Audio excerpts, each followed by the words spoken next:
Hello Chandrashekar గారు. Welcome to Social Post. Hello Nihal గారు.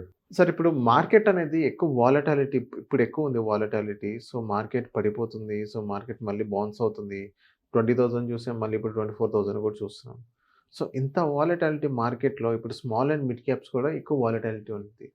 So, ఇలాంటి సిట్యుయేషన్స్‌లో ఇప్పుడు మనం స్మాల్ అండ్ మిడ్ క్యాప్స్‌లో ఇన్వెస్ట్ చేయడం మంచిదంటారా? లేకపోతే ఈక్విటీస్‌ని మొత్తం మార్చేసి కమోడిటీస్ గాని, డెట్ ఫండ్స్ కానీ సో, అలా డైవర్సిఫికేషన్ చేసుకోవడం మంచిదంటారా? వెరీ గుడ్ క్వెషన్ నిహాల్ గారు. నిహాల్ గారు, ఇప్పుడు మనం మార్కెట్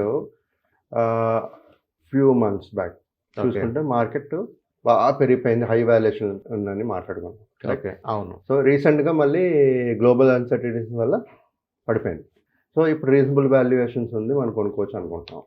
సో జనరల్‌గా ఏంటంటే ఒక 10% పడినప్పుడు మళ్ళీ ఫాలోడ్ బై రికవరీ ఒక 13% గాని అయిందనుకోండి. యెస్. సో ఇప్పుడు కూడా మనం మాట్లాడుకుంటే mid and small cap categories funds గాని గురించి మాట్లాడుకుంటే వాల్యుయేషన్స్ అనేది కొంచెం హైలోనే ఉంది. బట్ వాలటైల్ సిట్యుయేషన్స్ ఏమవుతుందంటే కొన్ని నెగిటివ్ అవుతుంది, కొన్ని పాజిటివ్ వస్తున్నాయి. సో అన్ని స్టాక్స్ రీజనబుల్గా ఉందని చెప్పలేము, అన్ని స్టాక్స్ అన్రీజనబుల్గా ఉందని మాట్లాడలేము. సో ఇప్పుడు మన ఇన్వెస్ట్మెంట్ కానీ మన మిడ్ స్మాల్ క్యాప్ కేటగిరీలో చూసుకుంటే సార్, కొన్ని ఫేసెస్లో ఏంటంటే ఒక 20-40% పడే కొన్ని స్టాక్స్ 20-40% పడి కరెక్షన్ అయ్యి ఉంది. అలాంటి ఈ ఫేర్ వాల్యుయేషన్స్లో ఉన్నాయి కాబట్టి మనం ఇన్వెస్ట్మెంట్స్ అనేది మిడ్ అండ్ స్మాల్ కేటగిరీస్లో చేసుకోవాలి. కొంతమంది ఏం చేస్తారంటే ఈ 2 కేటగిరీస్లో ఇన్వెస్ట్ చేసేటప్పుడు షార్ట్ టర్మ్ అనేది ఉండకూడదు. ఎప్పుడు లాంగ్ టర్మ్ స్ట్రాటజీ ఉండాలి.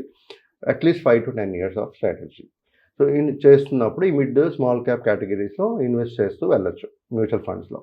సార్, ఇలాంటి ఉన్న సినారియోలో, మార్కెట్ సినారియోలో మనం ఒకేసారి ఇన్వెస్ట్మెంట్స్ అనేది చేయకూడదు. It's staggered way of investments అనేది చేసుకోవాలి. సో ఫర్ ఎగ్జాంపుల్ మనం ఎప్పుడు మాట్లాడుకునేది ఏంటంటే ₹1,00,000 పెడితే దాంట్లో 20-30-40% లంసమ్ చేయండి, మిగతాది స్టాగర్డ్ వేలో చేయండి.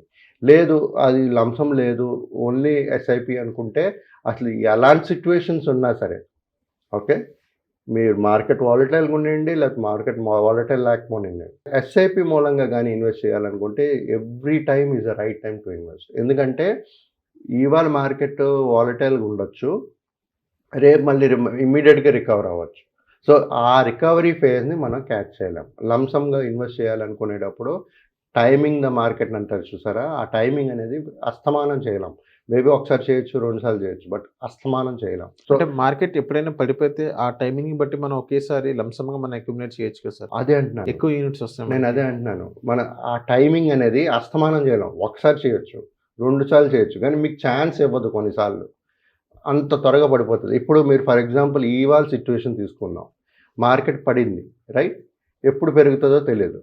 సో ఇప్పుడు మనం పెట్టాం పెరుగుతుందని, లంసంగా పెట్టేసాం, రేపు మళ్ళీ ఇంకా పడింది, నష్టపోతున్నారా?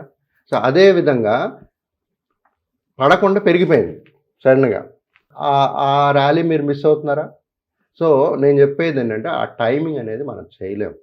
So mid small cap categories should be a long term investment. 5 to 10 years time ఫ్రేమ్లో ఇన్వెస్ట్ చేస్తూ ఒకవేళ మార్కెట్ ఇంత వాలటైల్గా ఉన్నా సరే ఎస్ఐపి మూలంగా చేస్తూ ఉంటే కాస్ట్ యావరేజింగ్ అనేది కాస్ట్ యావరేజింగ్ అనేది జరుగుతూ ఉంటుంది.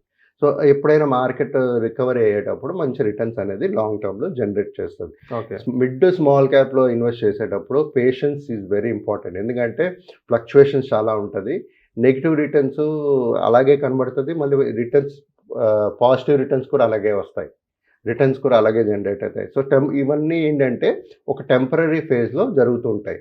బట్ మన ఎప్పుడైతే సమయం 5 నుంచి 10 సంవత్సరాల సమయం ఉందో ఇలాంటి ఫండ్స్లో కానీ మనం పెట్టుకుంటే మంచి రిటర్న్స్ అనేది జనరేట్ అవుతుంది mid and small cap category ఫండ్స్లో. సో ఇందాక మీరు చెప్పారు మార్కెట్ అనేది ఎప్పుడు పడిపోతే మనం 1-2 సార్లు మనం ప్రెడిక్ట్ చేయగలం కానీ సో థర్డ్, ఫోర్త్ టైం తర్వాత మనం ఎక్కువ శాతం మనం ప్రెడిక్ట్ చేయలేమన్నారు. సో వన్స్ పడిపోయిన మార్కెట్‌ని మళ్ళీ బౌన్స్ బ్యాక్ అయినప్పుడు కూడా మనం ఈ లెవెల్‌కి వచ్చినప్పుడు మనం ప్రెడిక్ట్ చేయొచ్చు అంటారా? లేకపోతే 1-2 సార్లు మాత్రమే ప్రెడిక్ట్ చేస్తాం, లేకపోతే ప్రెడిక్ట్ చేయలేమంటారా? సార్, ఇప్పుడు మనం జనరల్గా మన మార్కెట్స్ మాట్లాడుకుంటే నిఫ్టీ సెన్సెక్స్ గురించి మాట్లాడుకోం. ఎక్కడి నుంచి ఎక్కడికి వచ్చింది నిఫ్టీ సెన్సెక్స్? అవును. Right, it has been growing. అంటే మన కంట్రీ ఎప్పుడైతే గ్రో అవుతుంటుందో, జీడిపి గ్రో అవుతుంటుందో, obviously everyone will get returns, good returns. కాకపోతే లాంగ్ టర్మ్.